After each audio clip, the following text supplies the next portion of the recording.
I remember the exact moment I saw it. It wasn't the gift itself that struck me. No, not at first. It was the way she handed it to me. My mother-in-law, Joan, stood at my front door. A soft smile stretched across her face. A small package wrapped in cream-colored paper with a satin bow clutched between her fingers. "Here, dear, just a little something for you," she said, her voice as calm and collected as ever. "I thought you might need it." I hadn't even known I needed anything. At that point, my world was already crumbling around me, a delicate house of cards teetering in the wind. My husband, Mark, had asked for a separation just days before, and while I wasn't blind to the distance that had been growing between us, I hadn't expected this.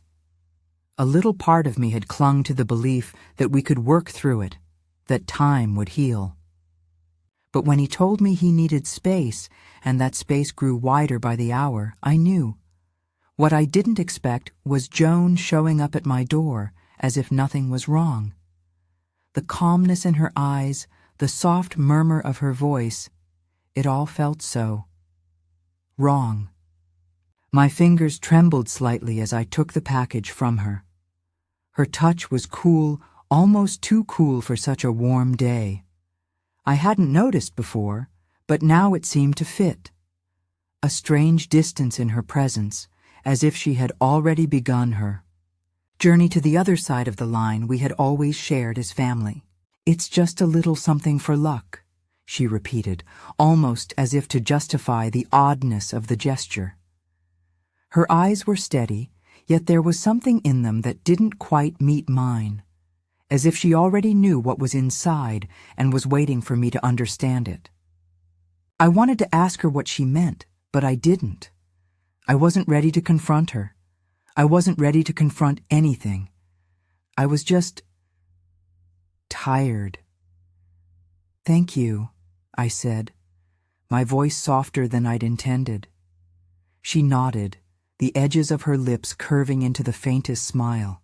"Well, I'll leave you to it. Take care, dear," she said, and before I could say anything else, she turned and left, disappearing down the walkway, the soft click of her shoes fading into the silence. I shut the door, the weight of the situation pressing down on my chest.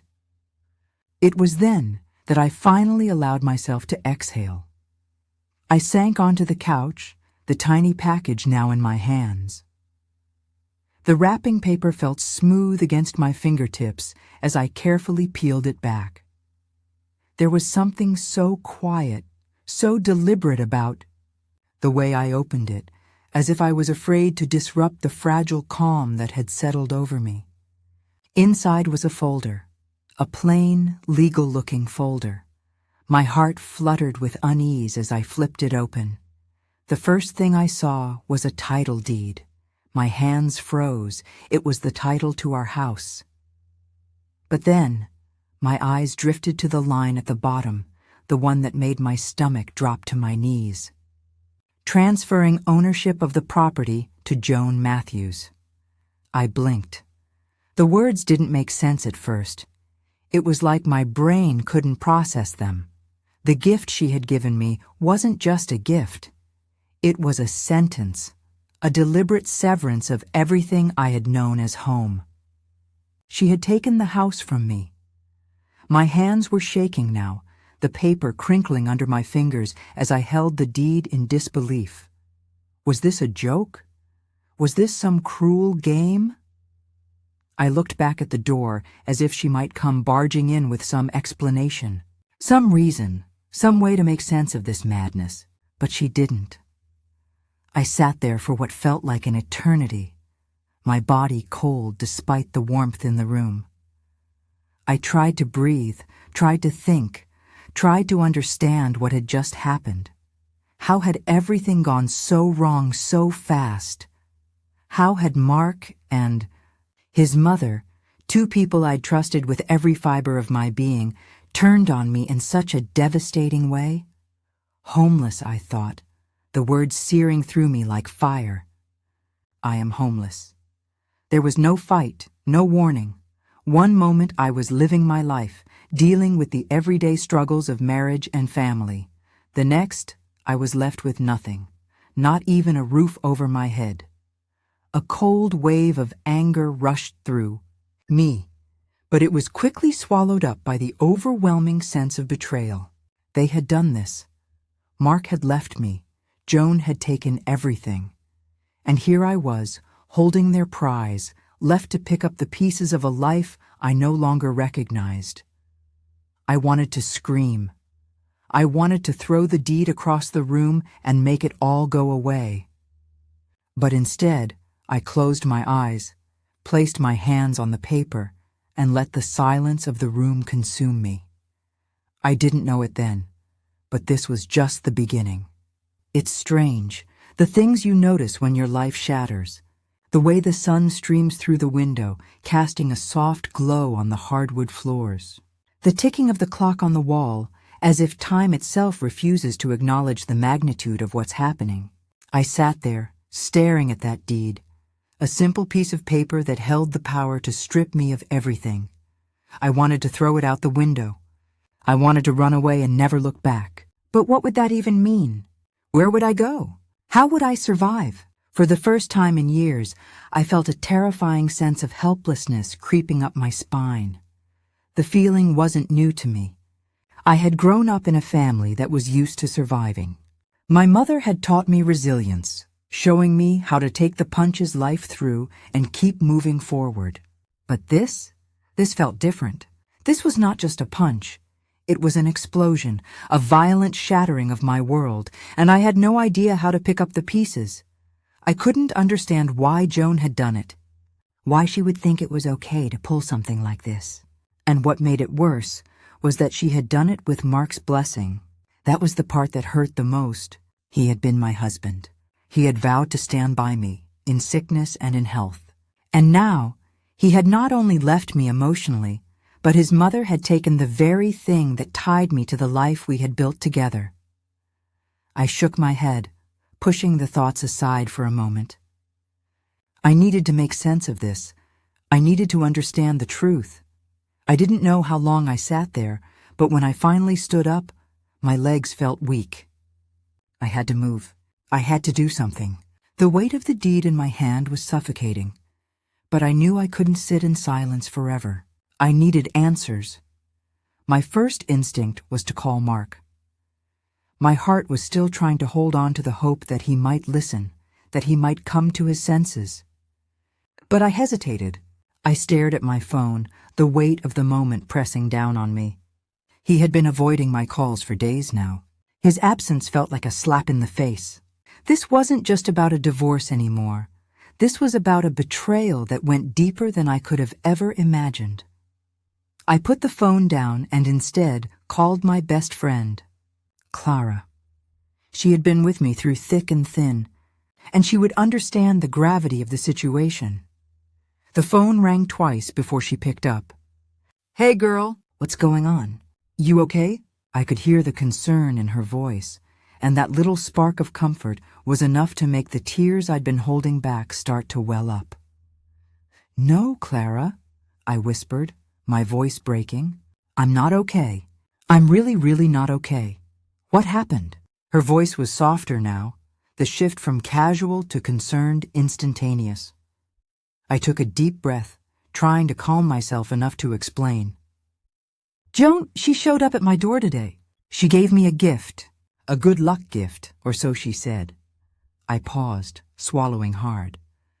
"It was the title deed to our house, Clara. She transferred it to her name. I'm being kicked out, Clara. I have nowhere to go." There was a long silence on the other end of the line. I could feel her processing the words, trying to make sense of what I had just told her. And then the anger in her voice surged. "Wait, what? That's insane! She did what?" I could hear Clara pacing, the sound of her shoes tapping against the floor in the background. "Oh, no. This is not okay, girl. You can't just let them get away with this." "I don't know what to do, Clara. I can't just fight them. I don't even know how to begin." I sat back down on the couch, feeling defeated once again. You don't need to do this alone, Clara said firmly. We'll figure this out together. But first, you need to make sure this is real. Is the deed legit? I glanced down at the paper in my hand. It looks real. It's got the stamp, the signature. It's official. Then you need to get to a lawyer. Now, don't wait. Clara's voice softened again, filled with urgency. I know you're hurt, but you can't let them win. They can't take everything from you. You've worked too hard for this. We'll get through this, okay? Just hold on. Her words, though filled with fire, were the first thing that grounded me. Clara was right. This wasn't over. I wasn't going to let them get away with this. Not when I had a choice. That night, I barely slept. My mind raced in 1,000 different directions. I couldn't stop thinking about Joan's face when she handed me that gift. That eerie calmness in her eyes. I had known her for years, and I never would have guessed she was capable of something like this. But then again, it wasn't just Joan, was it? It was Mark too. I couldn't let this go. I needed answers, and more importantly, I needed to fight for what was mine. The next day, I called around and found a lawyer who could take my case. I wasn't sure what to expect, but when I sat across from him in his office, I was met with the cold, professional tone I'd hoped for. You have a case, he said after looking over the deed and listening to my side. Your husband's actions, with his mother's involvement, are problematic, especially when it comes to property ownership and the way this transfer was handled. What does that mean for me? I asked, my voice low, filled with a mix of hope and fear. It means we can fight this. We can take it to court. We can prove that the transfer was unjust and that you have rights to the property. You're not out of options. I let out a breath I hadn't realized I'd been holding. There was hope. It wasn't over yet. Thank you, I whispered. As I left the lawyer's office, something inside me shifted. The anger I had been carrying around began to morph into something else. Not just anger, but determination. If Mark and Joan thought they could steal my home, they had another thing coming. I wasn't going to let them break me. I was going to fight and I was going to win. This was just the beginning. I won't lie. The days after my visit to the lawyer's office felt like a blur. It was like I was trapped in a storm, unable to escape the relentless barrage of emotions and decisions coming at me from every direction. At times, I felt like I was drowning in a sea of uncertainty and grief. But then I would remember what was at stake: my home, my dignity, and my future. I remember standing in front of the mirror one night, looking at my reflection. The woman who stared back at me was different from the one who had walked into that lawyer's office just a few days earlier. She was stronger. There was a resolve in her eyes that I hadn't seen in a long time. Maybe it was the exhaustion that had etched itself into my features, or the weight of everything that had happened. But I knew that I couldn't go back. I had no choice now but to move forward. The process of taking legal action was overwhelming at first. I had never imagined I'd be here, fighting for something so basic, something so fundamental as a home. But the reality of it was there, staring me in the face, with a cold legal document in my hand. I needed to do more than just cry about it.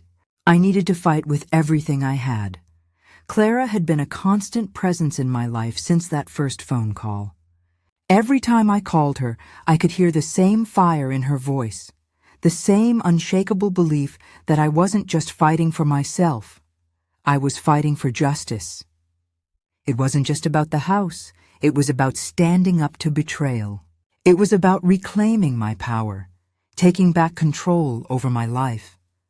Every call from her was a reminder that I wasn't in this alone. I found a few things in the paperwork, the lawyer told me during one of our meetings. There's a clause in the deed transfer that doesn't sit right. It seems like it was rushed through without proper consent or full disclosure. We might be able to get it overturned. My heart lifted at those words. I hadn't allowed myself to feel hope for so long, but now it felt like the first sliver of light cutting through the darkness. I wasn't going to be a victim of their manipulation. I would fight back, but it wasn't just about winning a case. It was about something deeper, something that had been simmering inside of me for months now. I had always relied on my independence. I had always been someone who prided herself on standing tall, on taking care of herself, even when life got hard. But somewhere along the way, I had allowed myself to get swept up in the expectations of others. I had let my relationship with Mark dictate my sense of self-worth. And now, as I sat in that lawyer's office, fighting for the home that I had worked so hard to build, I realized that the real fight was not just against Joan and Mark. The real fight was to reclaim my sense of self. The weeks dragged on as I prepared for the legal battle ahead. It felt like time was moving both too quickly and too slowly at once. In the meantime, I did everything I could to get my life back on track. I found a temporary place to stay with Clara, and though I was grateful for her help, I felt like a stranger in her space. The life I had once known, the life I had shared with Mark, was gone, and I had no idea who I was anymore. It was during those late-night conversations with Clara that I began to find pieces of myself again. She would sit with me over cups of chamomile tea, talking me through the anger, the confusion, and the fear. She reminded me of who I was before any of this had happened. She reminded me of the woman I had been before I had let Mark's love, or rather his version of it, define my entire existence. "You're so much stronger than you think. You know," Clara said one night, her voice soft but firm. "You've always been the one to keep things together. You've always been the rock. This is just another storm, and you're going to weather it." I believed her. I had to. The more time I spent away from Mark's world, the clearer it became that the life we had built together was no longer my own. There was a distance between us that had been growing for a long time, and it was one that I couldn't ignore anymore.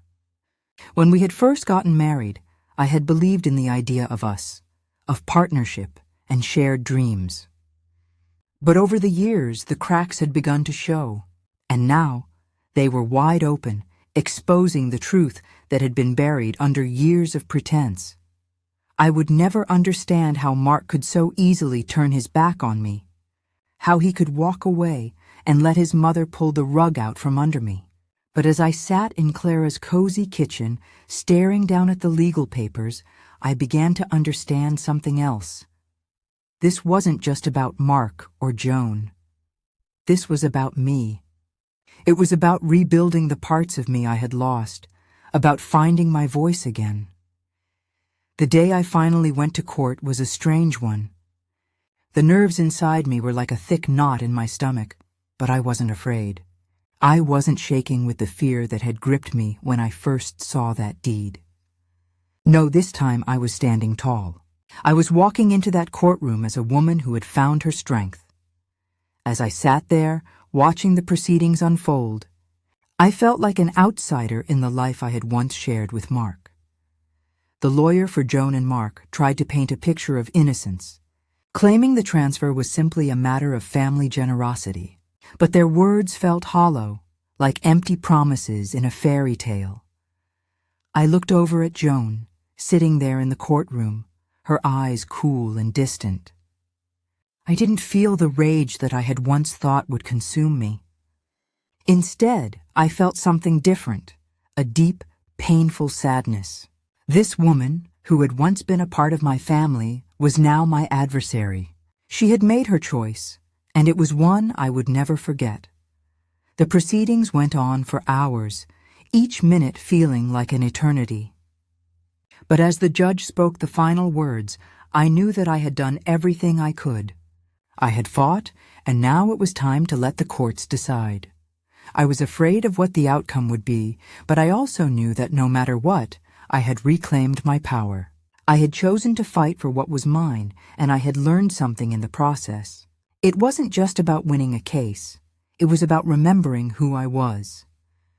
The weeks following the court proceedings felt like an endless waiting game. I had done everything in my power, put forth every ounce of strength I could muster, and now all I could do was wait. The judge had said she would deliberate and give her decision within the month. That waiting period was a strange kind of torture. It wasn't just the uncertainty of what would happen next. It was the silence from everyone involved, from Mark, from Joan, from the people I once considered family. There was a gap now, a chasm that separated me from the life I had known. Every time I picked up the phone, I thought about calling Mark. I wanted to hear his voice, to ask him how he could just sit back and watch his mother destroy my life. But the thought always stopped me cold. I couldn't bring myself to speak to him, not yet, not after everything. There was nothing he could say that would make this situation better. In fact, I realized there was nothing he could say at all to fix what had been broken. He had made his choice, and I had made mine. As the days wore on, the weight of my situation began to feel less like a burden and more like a catalyst. I wasn't just waiting for a decision to be made for me. I was living in the tension, the anticipation of what might come next. But more than that, I was learning how to live without relying on anyone else. I had been forced to confront the fact that I had always allowed my identity to be shaped by the people around me. I had been Mark's wife, Joan's daughter-in-law, the woman who took care of the house and kept things running smoothly. But now I was none of those things. I was just me, and for the first time in a long time, I felt like I was finally starting to understand who that was. One morning, as I sat in the little coffee shop where I had been going to work and clear my head, I got a call from my lawyer. My heart skipped a beat when I saw his name flash on the screen. I had been expecting this call, but somehow it still felt like a punch to the gut. "Ms. Matthews, I've received the judge's decision," my lawyer said, his voice steady but serious. "The transfer of the house has been ruled invalid. The judge found that Joan acted without proper legal consent, and there were significant discrepancies in how the transfer was handled. You will be reinstated as the rightful owner of the property." I almost couldn't believe it. A mixture of relief and disbelief flooded my body, and I had to sit down, the cup of coffee in my hand trembling. I hadn't allowed myself to believe that this could happen, not fully, but now the reality was sinking in. "You did it," my lawyer continued. "But I must warn you, this isn't over. Joan and your husband may appeal the decision, and you'll need to be prepared for that." I nodded, even though he couldn't see me. "Thank you," I whispered, though the words didn't seem like enough to express the whirlwind of emotion swirling inside me. I hung up the phone, my mind racing. It wasn't over, not yet, but it was a victory. I had won, and that was something I could hold on to.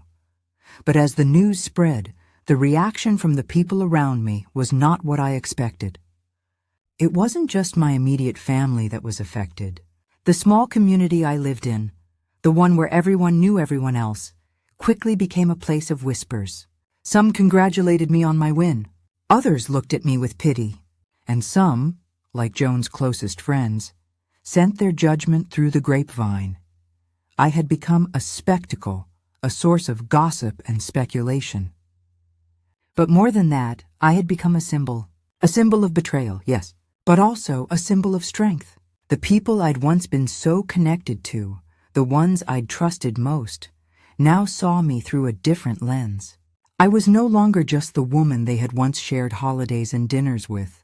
I was the one who had dared to stand up, the one who had fought back. I won't lie.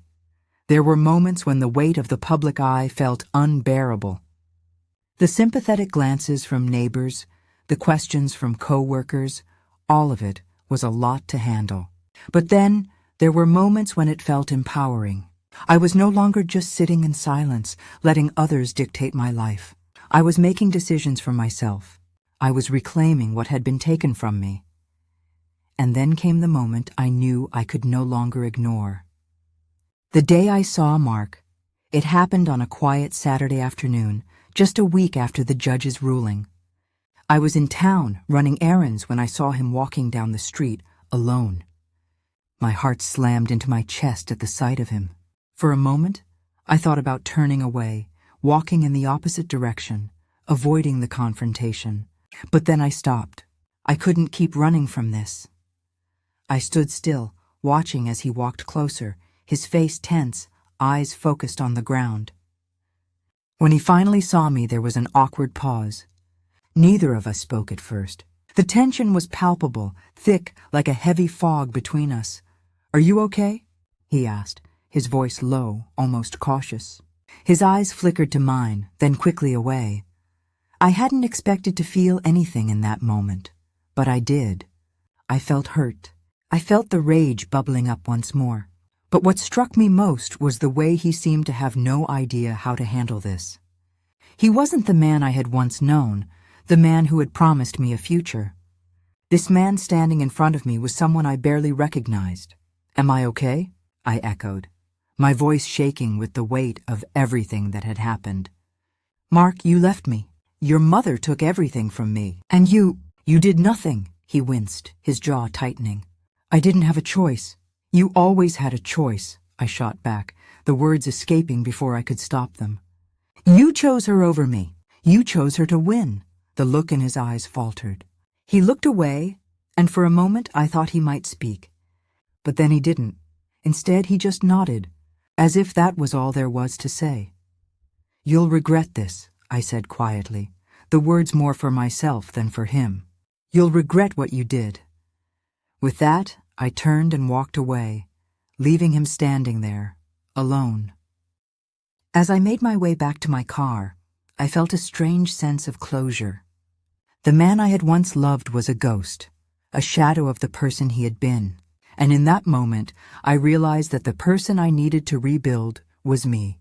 Not him, not Joan, just me. It's strange how life has a way of forcing you to evolve, even when you don't think you're ready. When I walked away from Mark that afternoon, something inside me shifted. It wasn't just that I was letting go of him. No, it was something deeper. I was letting go of the parts of myself that I had given to him, to Joan, to that life I had built with them. And for the first time in months, I felt like I was stepping into the version of myself that I had forgotten. I didn't look back. I couldn't. In the weeks that followed, the aftermath of the court ruling began to settle in. And though the immediate storm of emotions was still there, I found peace in the quiet moments. The hustle of my life had slowed down. I was no longer living in a state of constant panic and fear of losing everything. I had already lost. But the beauty of loss, the way it forces you to pick up the pieces and rebuild, was now my truth. For the first time, I began to enjoy the simplicity of things. The sound of my feet tapping on the floor as I walked through my home, the smell of freshly brewed coffee in the mornings, the calm of silence after a long day of work. I had always been the one to manage everything, the house, the bills, the schedule, but I had never realized how much of myself I had buried beneath the weight of responsibilities and expectations. Now I had space, I had time, I had me. And with that space came clarity. One day, as I was sitting at the kitchen table, a knock at the door pulled me from my thoughts. I wasn't expecting anyone, but when I opened the door, there stood a familiar face. Clara. Her smile was wide, as if she knew the answer to a question I hadn't even asked. "How are you?" she asked, stepping inside without waiting for an invitation. "I'm okay," I replied, giving her a small smile. "More than okay, actually." She looked at me, her eyes scanning my face, and then she nodded as if she'd known this all along. She wasn't just here for a visit. She had come to check on me, to see if I was truly healing, or if I was just pretending. "You look good," she said, sitting down across from me. "You really do. It's like you've been reborn," I laughed softly. "I think I'm still figuring it out, honestly. But I think you're right. I'm not the same person I was before all of this happened." She smiled, her expression warm with understanding. "You've always had this quiet strength about you. But I think this whole ordeal has forced you to see it for yourself." I nodded slowly. She was right. I had never realized just how strong I was, how much resilience I carried within me until I had to. The fight for the house, for my future, had been a turning point. But it wasn't just the legal battle. It was everything that came with it. The betrayal, the pain, the rebuilding. I had emerged from it not broken, but stronger, more aware of who I was and what I was capable of. As the months passed, I continued to rebuild. The legal battle with Joan was far from over, but I had won my first victory. I regained ownership of the house, but it didn't feel like it used to. The house had been a symbol of my life with Mark, and now it felt like a symbol of something else: survival, strength, and self-reliance. I had no idea what the future held. I wasn't sure if I would ever be able to forgive Joan, or Mark for that matter. What they had done to me was unforgivable in many ways. But I also knew that holding on to that anger, that resentment, would only hold me back. They had stolen something from me, but I wasn't going to let them steal my peace, my joy, or my future. There were days when the memories of Mark and Joan would creep into my mind. The holidays, the family gatherings, the laughter that had once filled our home. But those days were fading. I wasn't erasing them from my memory, but I was learning to live without them. I was creating new memories, new experiences, new possibilities, and I wasn't doing it alone. Clara had been my rock through it all. She had never once judged me or told me what to do. She had simply been there, a steady presence in my life when everything else had felt like chaos. Over time, our friendship had deepened, and I began to realize just how much she had been rooting for me, even when I couldn't see it.